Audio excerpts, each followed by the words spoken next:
Sa ngalan ng Ama, ng Anak, at ng Espiritu Santo. Amen. Naalala ko ang isang kwento na kung saan meron isang negosyante na meron siyang kadalawang kaibigan. Ang isa sa kanyang mga kaibigan ay isang Muslim at ang isa naman ay isang Kristiyano. Ngayon, ang negosyanteng ito ay nagkaroon ng tinatawag na pag-aayos ng isang salo-salo o isang hapunan. At inanyayahan niya ang dalawa niyang kaibigan, yung Muslim saka yung Kristiyano. At kapwa niya pinaupo sa isang mesa upang doon ay makapag-usap. At habang nag-uusap ang Muslim at ang Kristiyano, natangdong ng Muslim sa Kristiyano, anong pinaniniwalaan niyo bilang mga Kristiyano? Sabi ngayon ng Kristiyano, ako bilang Kristiyano ay tagasunod unang-una sa buhay at pangangaral ni Jesus. At naniniwala kami na si Jesus ay tunay na Diyos at tunay na tao. Bilang Diyos, nagpasya siya na manaog at sa pamamagitan nga ng Espiritu Santo, siya ay nagkatawang tao at iniluwal ng mahal na Birheng Maria. Nang marinig ito ng Muslim, agad siyang napahinto at nagtanong. Sabi niya, sandali muna, naniniwala kayo na ang Diyos nagkatawang tao? Ibig sabihin, naparito sa mundo, nakiisa natin? Sabi ng Kristiyano, tama ang iyong narinig. Sabi ng Muslim ngayon, imposible na ang Diyos na makapangyarihan, ang Diyos na may likha ng langit at lupa, ang Diyos na kung saan taglay ang lahat na kapurihan ay bababa at makikiisa sa ating mga tao. Ngayon, sabi ng Kristiyano, para maunawaan ito, nais ko mismong ikwento sa iyo ang aking sariling karanasan. Sabi niya, noong ako ay nakakita ng isang dalaga na para sa akin napakaganda. Tumibok ang aking puso, nagustuhan ko siya, napamahal ako sa kanya. Para maiparating ang mensahe ng pag-ibig na ito sa kanya, matanong kita, ano kaya ang dapat kong gawin? Magpadala ng sugo sa dalagang iyon at sabihin, mahal ko siya? O ako mismo ang magsasabi sa kanya na mahal ko siya?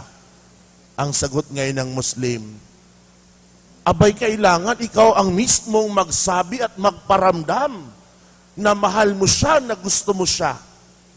Sabi ng Kristiyano, yun nga ang ginawa ko. At yun rin ang ginawa ng Diyos na merong kami. Ang Diyos na merong kami, si Jesus, hindi lamang nagsugo upang iparamdam ang kanyang pagmamahal sa sangkatauhan. Siya mismo ay nanaog upang iparamdam ang pagmamahal na iyan, sabihin ang pagmamahal na iyan. At iyan, ipinahayag niya sa pamagitan ng kanyang pangangaral, sa pamagitan ng kanyang pagtuturo, at kahuli-hulihan sa kanyang pagpapakasakit, sa kanyang pag-alay ng buhay nang siya'y namatay sa krus.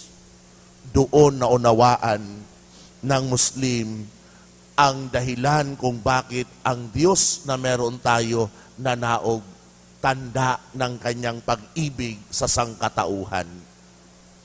At ang pag-ibig na iyan, mga kapatid, hanggang ngayon, ay pinararamdam ng Diyos sa atin. Kung tutuusin, yan rin ang ating napakinggan sa mga pagbasa na meron tayo ngayong linggo. Paano pinamalas ng Diyos ang kanyang lubos na pagmamahal sa sangkatauhan. Naalala nyo sa Ebanghelyo, nakapapahayag pa lamang, nabanggit dito, matapos nagsibalikan ang mga alagad ni Jesus sa kanilang pangangaral, pagtuturo, napansin ni Jesus na kailangan nila ng pahinga. Kaya't inanyayahan niya sila makapagpahinga ng konti. At kalaunan, nang tumungo nga sila sa kabilang dako para makapagpahinga ang kanyang mga alagad, ano naman ang nakita niya? Ang mga tao na sumusunod sa kanya, naglakbay. At dito, ayon nga sa salaysay ni San Marcos nabanggit, na paglunsad ni Jesus sa bangka, nakita niya ang napakaraming tao at nahabag siya sa kanila. Mga kapatid, pinamamalas pa rin ni Jesus ang habag na iyan, ang awa na iyan, tanda ng kanyang pag-ibig sa sangkatauhan. At sa linggong ito, minumula tayo na si Jesus sa kanyang pagpapakita ng kanyang pag-ibig sa sangkatauhan, pinangatawanan niya ang pagiging butihing pastol nating lahat.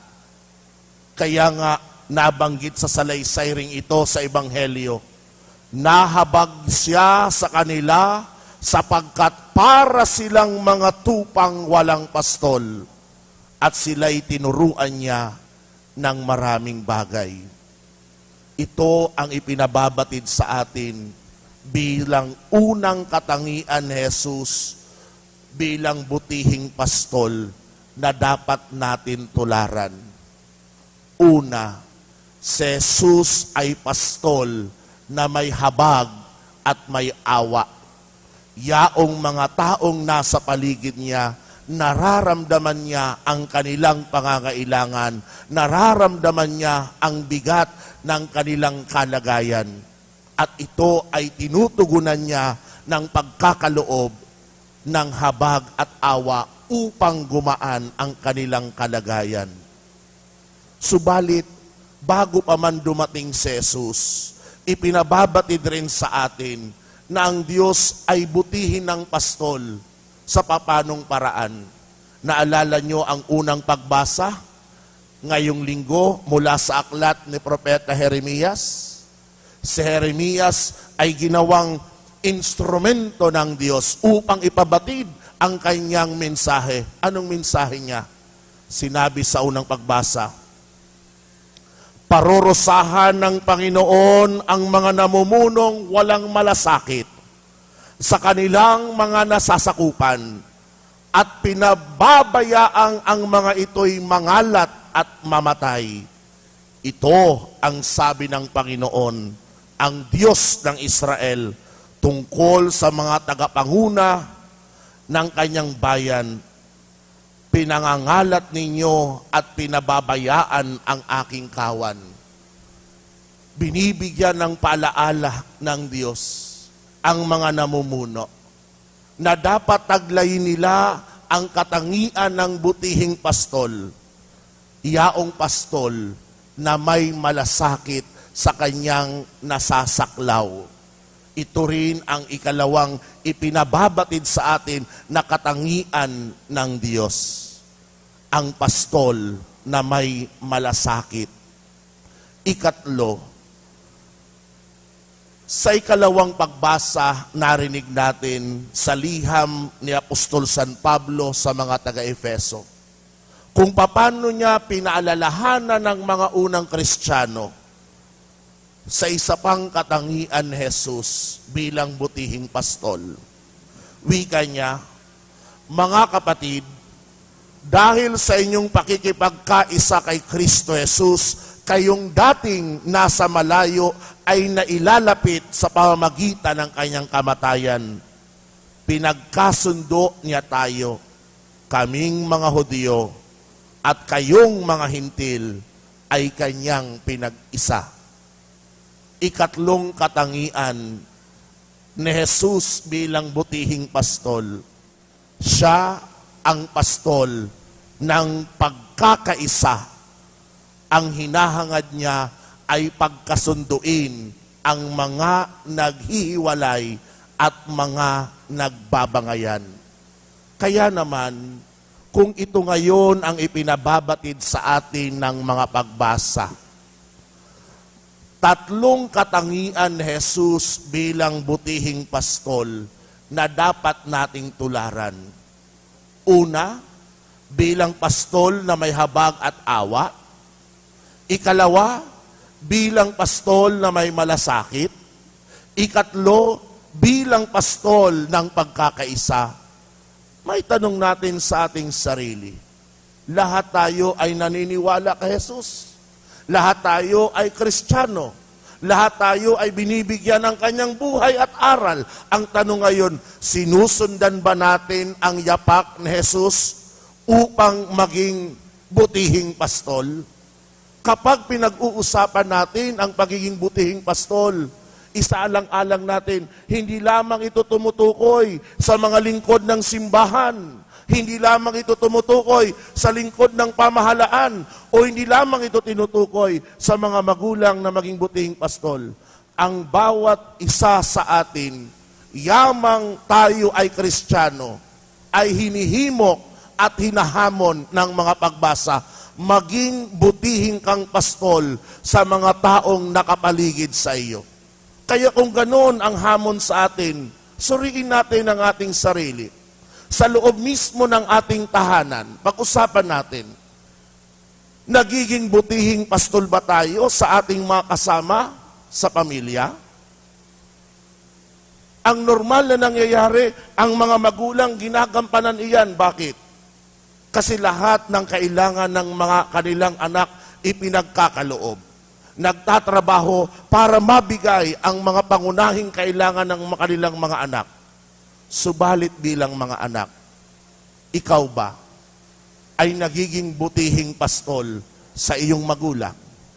Ikaw ba ay nagiging butihing pastol sa iyong mga kapatid? Paano ka ba maging butihing pastol? Balikan natin ang sabi ng mga pagbasa. Una, nagiging butihing pastol tayo kung namumuhay tayo ng habag at awa. Kung ganoon ang binibigay sa atin, ikaw bilang anak,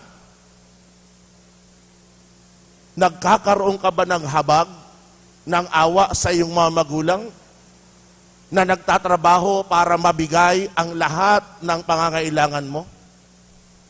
Paano ka nakatutugon sa habag at awa na iyan na binibigay ng iyong mga magulang? Paano mo sinusuklian ang habag na iyan? Nagiging mahabagin ka rin ba sa kanila? O ikaw ang nagbibigay ng pabigat sa iyong mga magulang? Nakakalungkot mang sabihin at aminin. Subalit sa panahon natin ngayon, ang lipunan nagtuturo sa atin na pagiging makasarili. Paano maging makasarili? Iniisip lang ng bawat isa sa atin kung ano ang natatanggap ko, kung ano ang meron ako. Sa mismong kapamilya mo, iniisip mo ba kung nakakatanggap rin ba ang iyong kapatid ng nararapat? Kung nakatatanggap ba ang iyong mga magulang na nararapat? Minsan ang simple na mga gawaing bahay na pwede namang gampanan ng anak. Bakit palagi ang nanay? Bakit palagi ang tatay? Ikaw ba na anak? Kailan mo aagawin ang mga tungkulin na iyan na palaging ginagampanan ng inyong mga magulang? Dumaan ang Father's Day. Dumaan ang Mother's Day. Ang gaganda ng maraming batik ninyo sa inyong mga magulang, Happy Father's Day, Happy Mother's Day. Pero ang tanong, sa pang-araw-araw na buhay, nakapagpapagaan ka ba bilang anak sa iyong mga magulang o ikaw ang nagbibigay ng hirap at pasakit sa kanila? Ang mga magulang mismo ang makapagpapatunay niyan. Kung ikaw na anak ay naging butihing pastol sa kanila. Isa pa lamang yan sa 3 na katangian na binibigay sa atin ngayon ng mga pagbasa. Suriin natin ang ikalawang katangian. Kung butihing kang pastol, may malasakit ka rin ba sa mga kapwa mo kasapi sa pamilya? Anong malasakit na iyon? Minsan din natin namamalayan, ang mga kasama mismo natin sa pamilya, may mga pinagdaraan ng problema. Kapag may pinagdaraanan silang problema, anong ginagawa natin? Kinukumusta ba natin sila? Tinutulungan ba natin sila na ang kanilang problema kahit papano ay gumaan? Nakikiisa ba tayo sa kanilang pinagdaraan ng sakit at hirap?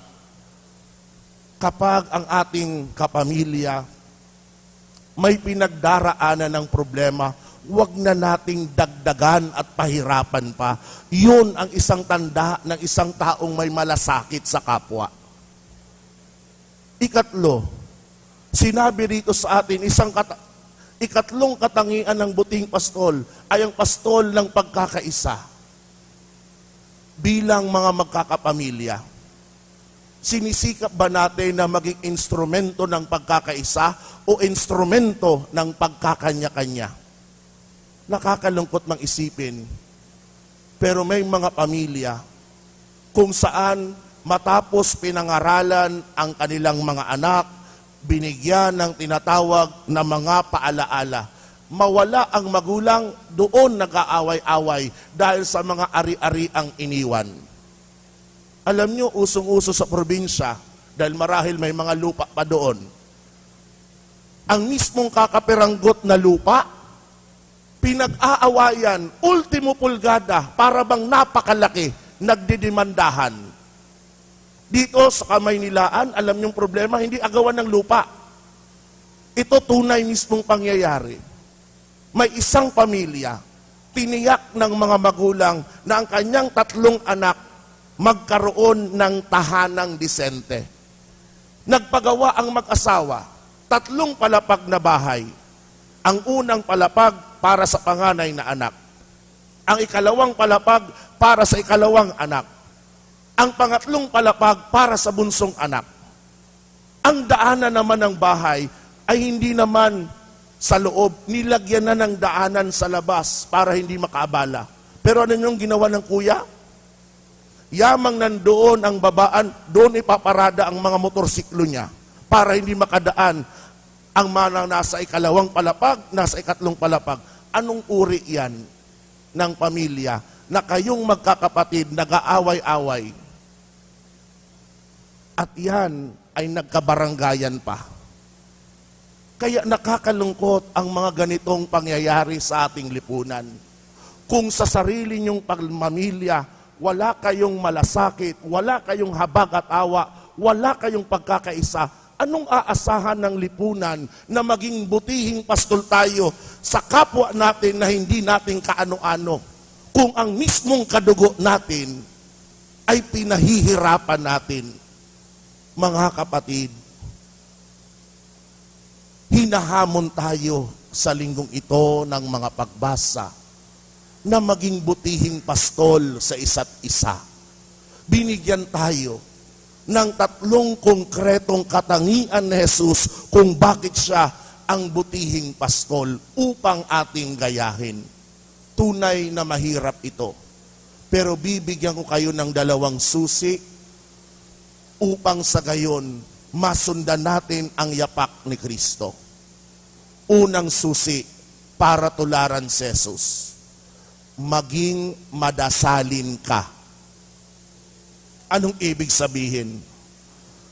Huwag ka lang darasal o magdarasal kapag may kailangan sa Diyos. Pag-ibayuhin mo ang buhay dalangin, araw-araw manalangin.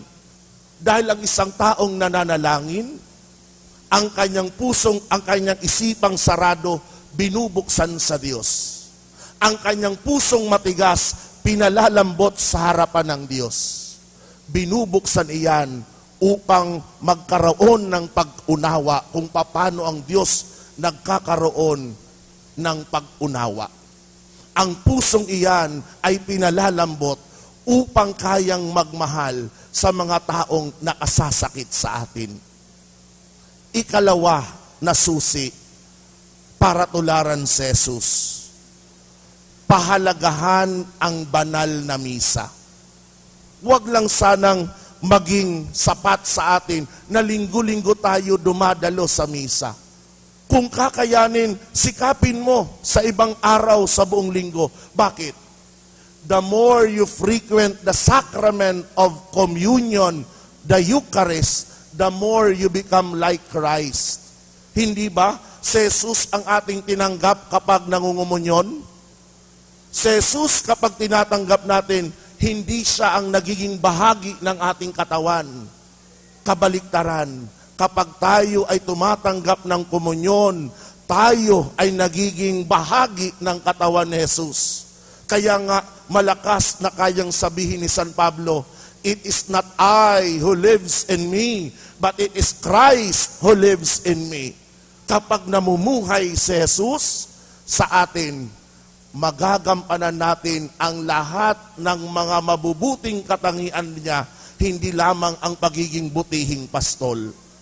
Kaya pagsumikapan natin na kung nais nating tularan si Jesus sa lahat ng aspekto ng kanyang buhay at ng kanyang aral, ito ang dalawang susi na dapat nating bigyan halaga. Una, pag-ibayuhin ang buhay dalangin. At ikalawa, pahalagahan ang banal na misa. Sikapin natin mga kapatid na ang mga aral na ito napupulot natin linggo-linggo, hindi sana matago lamang sa ating isipan at sasabihin, ang ganda ng mga aral na iyon. Pagsumikapan mo, magampanan. Dahil ang gantimpala na ibinibigay ng Diyos, hindi dahil sa gusto mong gawin, kung hindi naaayon sa ginagawa mo. Amen. Sa ngalan ng Ama, ng Anak, at ng Espiritu Santo. Amen.